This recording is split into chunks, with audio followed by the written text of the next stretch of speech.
Hey, what's up? I'm James Spearoff, and this is my 1969 tin roof deluxe VW bus transporter. I've been working on it for about a year and a half now already. Pulled it out of a barn up in Kentucky where it had been resting for about 30 years, and doing a lot of customization and full body restoration on it and everything. So if you're interested, let's go, follow along. I got my old drum in here right now. I am switching to the 5-on-112 pattern. Maybe it's kind of sacrilege for an older bus. I know the wide 5 is kind of cool, but I didn't really like the way that the rims look. It's just personal preference. I can always switch back, but I'm picking up a set of spindles and brake discs and all that tomorrow, and I'm picking up Vanagon rear hubs for the back, so it'll all be 5-on-112. Yeah, so that's what's happening. All right, so I basically decided that all of this needs to go. All of the seat rail stuff, none of it's gonna do me any good. It's basically all in my way, and that way I can just open up this whole floor. So because of the beam tube is gonna be like, the beam tube is gonna be running like right through here, and then the hydraulic rams are gonna be basically right in here probably, or in the middle, and then so it's just so much stuff that's got to get squeezed in between these frame rails. So I think I'm just going to go ahead and cut it right along there, and then I'll just kind of, and I'm not really sure how I want to deal with this. I might end up having to lose these and just do a solid new whole backdrop across the back or something. I guess I got to think about this a little more, but I'm going to start hacking and slashing. I love analyzing designs of things, and I'm looking at this little bulge right here. There's a little overhang right here, this little bulge. This dips in and does it on both sides, and there must have been a reason for that. And if anybody knows what the reason is, I would love to hear it. I think this bulge here, which you can see on this side, I think was for your feet. So if you were sitting here in the middle seat, you had a little extra toe room right here, and that's what those were for, was a little toe kick area. So it's really, and then you know, it would give it some strength as well. But this little bulge here has me wondering why they did this. There must have been a reason, because you know, those Germans don't do nothing unless there's a reason for it. So if anybody knows, I would love to hear it.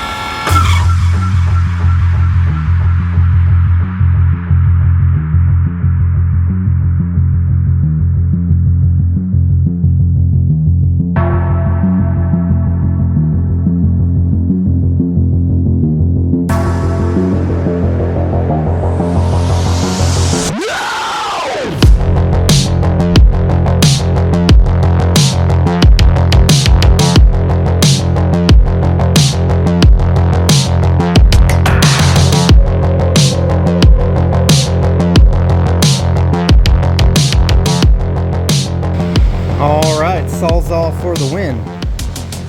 So I'm just gonna leave that stuff there for now until I decide what to do with the backs of the seats. Those might end up all getting, that might end up all just getting cut out and a new back going straight across, like a bench seat or something. I don't really know yet. So now I'm gonna go from underneath, make a couple cuts, because there's like an inner support brace that runs along here and along there. So I'm going to cut in between those two. So I'm going to go make a couple slices from underneath, and then we'll get the rest of this out. Alright, I just hacked this beam apart some more. Obviously I'm just going to go ahead and reuse these tubes, I think. So because there must be some machining involved in the ends here. So my plan is to take a chunk out of each side, leave the middle, and then just weld them back together. much shorter, probably about an 8-inch beam narrow, 4 inches on each side. So the end of the beam is going to end about right there. So 4 inches, yeah. So about right there. If that's even possible. I don't know how that's even possible. Let's see here. This thing is 34 3/4. So that would be what? 30, 26 3/4. Yeah. 20. So that's about yeah, right about from the that stamping to the inner stamping there. This is 26. Yeah, so it's going to leave about an 1/8 inch on each side of this rib right here. So if that makes any sense at all. So obviously this steering's getting cut off. It won't even matter which tube is which, because this is all going to get, everything's going to get cut off just down to the bare tubes. Make new side plates. It's going to have the different steering. Yada yada yada. So let's go. Alright, I'm in the middle of deconstructing this front beam here. Just got the steering pivot off, and not looking so good in there, guys. So you might want to check your beams here. This is supposed to have, you know, it's got a grease fitting on it, but I imagine it's only going into that shaft. Probably wouldn't be a bad idea to fill this whole cavity with grease and keep this thing from getting like that. So you could probably drill a hole right in the side of this, your steering pivot thing, and put another grease fitting on it and just fill that sucker with grease if it's not too late. Like, it's literally wet inside here, and this thing's been sitting inside the shop. But anyways, I'm gonna finish cutting these off, and then I'm gonna get it up on the lathe and get it all nice and cleaned up. Alright, what a mess. But got this baby cleaned up, so now I'm gonna go chuck it in the lathe, I think, and hold it with the steady rest and see if I can just clean this stuff up easier around there. Make it look pretty. Alright, so here is the lower front beam. So we can see in this area here where that steering thing was. It's pretty corroded, but it's not super bad. I cut into it a couple times on accident when I was cutting it off, but cleaned up pretty good. I made a mistake here, and I flicked the wrong lever, and it started driving my cutting bit in instead of that way. So all of a sudden I'm like, oh shit, but it'll be all right. And I'm gonna flip it over and do this side now. I don't want to really work over here, so do it over there.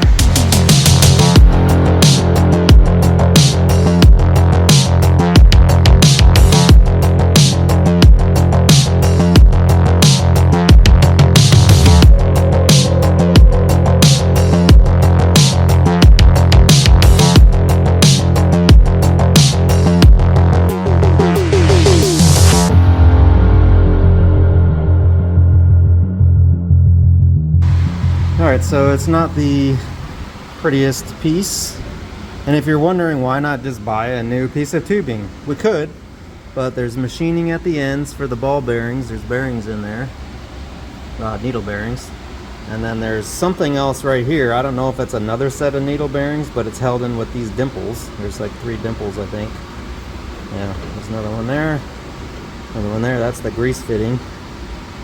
And then we know that we're being held. There's a cast piece in here that's held in here with these, and this is actually the middle here where the torsion bars or torsion springs are being held in place. So what we're going to be wanting to do is we want to rotate this center portion at least up and down with the hydraulics to make the bus go up and down. So this is actually a pretty light tube. I don't know what the wall thickness is. It's probably 1/4 inch, so it's really not, I'm sure it's millimeters, but so we got some pretty bad corrosion there, but it's not that bad. But we're going to be cutting this thing into 3 pieces, I suppose. Probably going to be taking this piece is here, this piece is here. So in here we're going to be taking out our probably 3 to 4 inches on each side to really narrow this beam up. So probably what I'll do is I'll chuck it up back in here and tack it here in the lathe and make sure that it's pretty straight. It's actually bent now too, probably from this welding. When they welded this, the center steering thing on, it actually bowed this thing a little bit, so it's not, it definitely has a bow to it from the factory. All right, one beam down, one to go. All right, we got some front beam mayhem going here. Got all the ends cut off. It really wasn't that bad. This stuff's pretty thin. It's basically sheet metal. It's probably like 16 gauge maybe.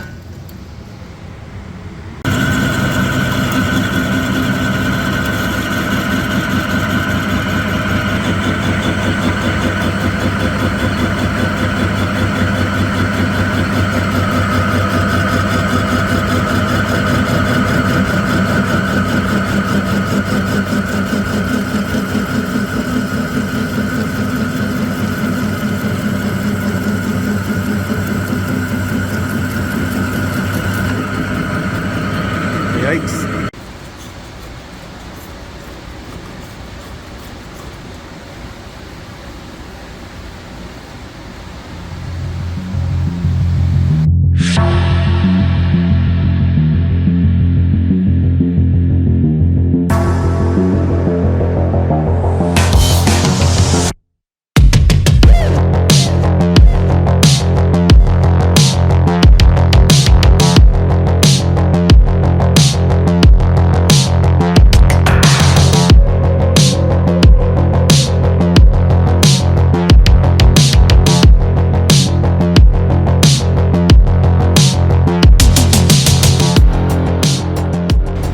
Using the old laser here to cut out a cardboard pattern of my beam plate.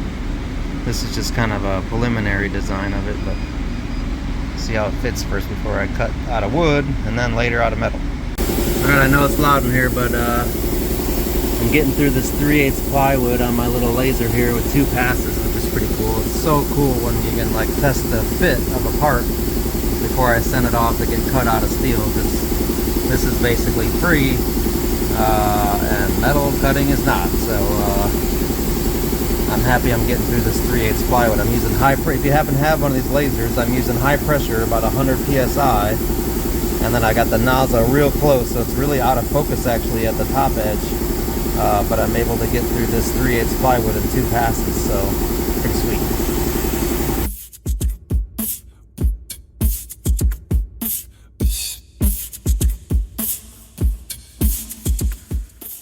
Alright, so this is the 12-150 bolt that holds the beam on. So this is the beam pocket, and these guys go in about that far before they start engaging any threads in that bung in there. You can't really see it, and then you can see that they kind of pocket out the back there, and they're welded on the back. So my plan is the new beam plate is going to bolt to the back side there.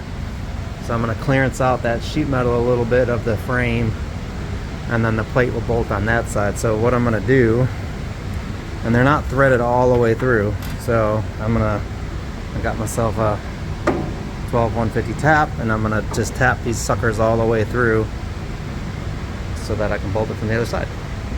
Alright, so if you don't have one of these and you do a lot of tapping, it's from a gear wrench. It's pretty sweet. It's like a ratcheting wrench. Makes life real easy.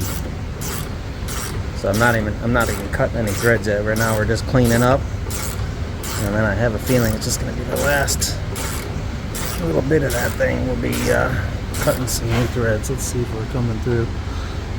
Yeah, so you can see that there's no threads on that.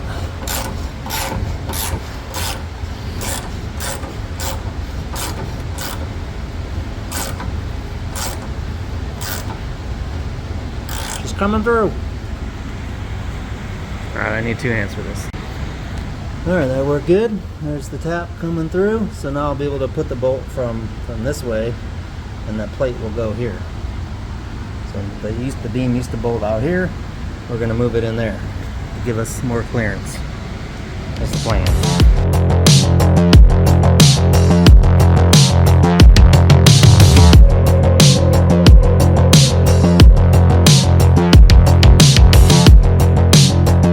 Alright, so we can see I got nice tapped holes now. So we can see that that sheet metal is welded on that seam right there. I gotta grind that back, so I'll go ahead and weld that later on when I'm doing all the finish welding. So I'm gonna grind all that now. Bam! Check it out. All right, my little wood mock-ups here. I gotta do a little clearance on this little lip of the frame here. But my hope is that my design of this is that the beam will be above this frame part, so it's just gonna clear this frame without having to cut into that. If I do, I do, but I could always raise these up like another 1/8 inch if I need to. But I'm gonna throw the beam tubes in there in a minute, get this clearanced out, and then I can throw the beam tubes in and see what's up.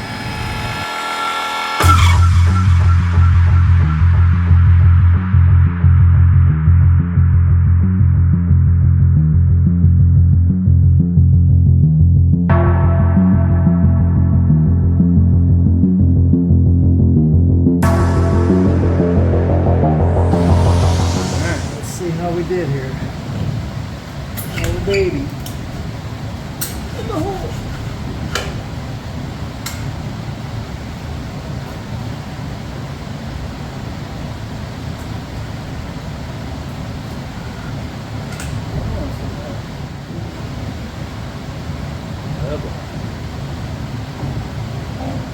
That's gonna be a challenge, isn't it? How am I gonna get this in there?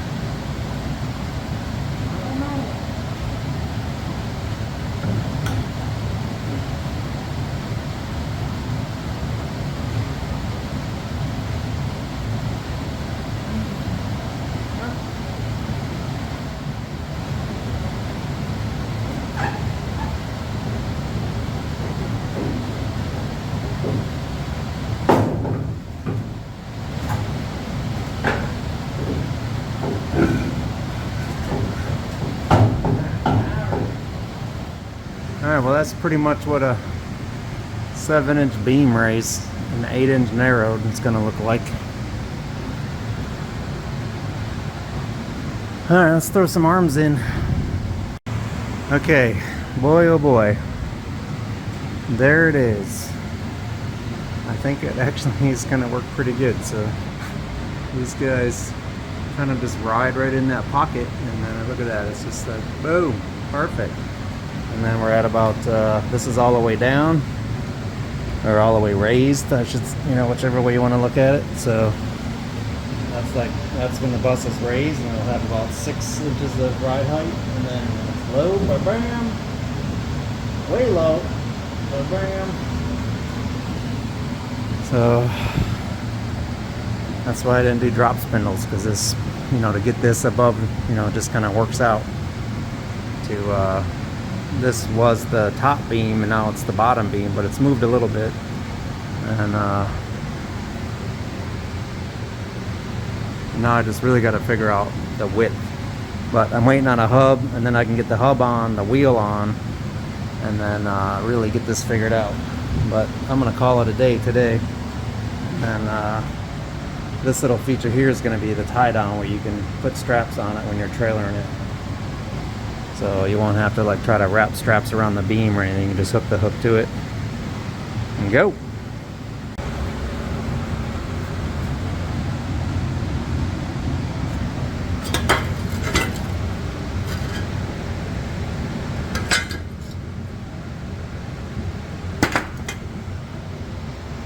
I'm just lasering out a little mock-up wheel tire that's going to go on the spindle with that hole, and then this is the ground with that line, and then so until my hub comes in I can kind of just keep moving along in my mock-up. Love this thing. Alright, so here is that is the size of that wheel. A 17-inch wheel with the lowest profile tire I could find, a 195/40. 17, so that's ride height, so we can see you know, I'm gonna need at least a 4-inch tub just for the ride height part to give me some room for suspension. And that gives me about, I'll show you here, it gives me about, it's really about 6.5, 7, let's say 6.5 inches, because it'll go up a little bit of clearance. Long overhang from the front edge of the bumper to the center of the spindle is about 40 inches. So that's a really long overhang when you're pulling into, you know, garages or driveways or gas stations or, you know, anything with any sort of ramp on it. Oh boy. So this is, as you can see here, pretty much where it would be sitting on the ground. I know this is a little ridiculous. And there's how much tire is going to be sticking up. And there's how much clearance we got.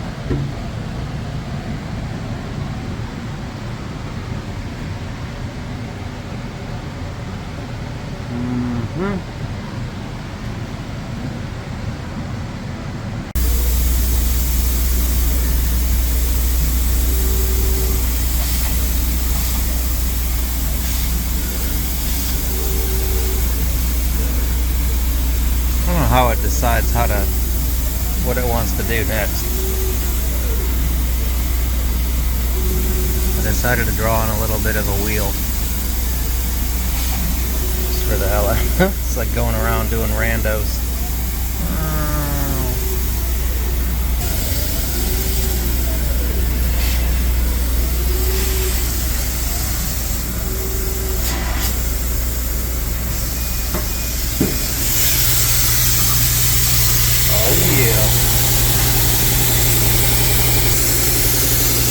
Well, that gives you a little better idea of how damn big a 17-inch wheel is. A little dark, but that gives you a better idea. See it?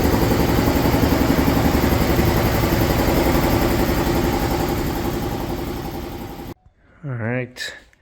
Just got these little low profile guys in. 195 4017s. Back up here a little bit. It's big. It's gonna be nice though. I'm gonna try to sneak it in here.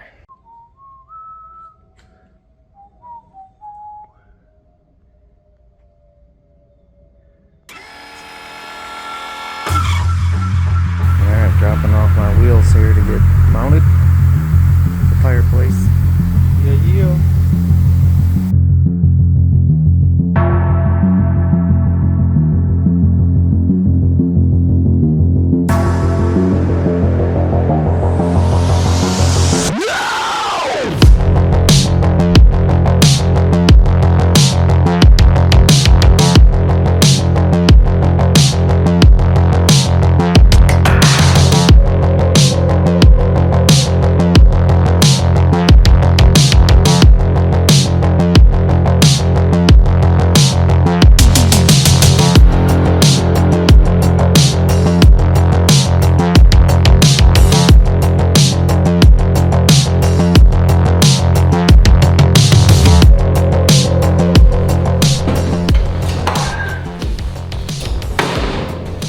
Alright guys, thanks for watching. I really appreciate it. See you at the next one. Peace.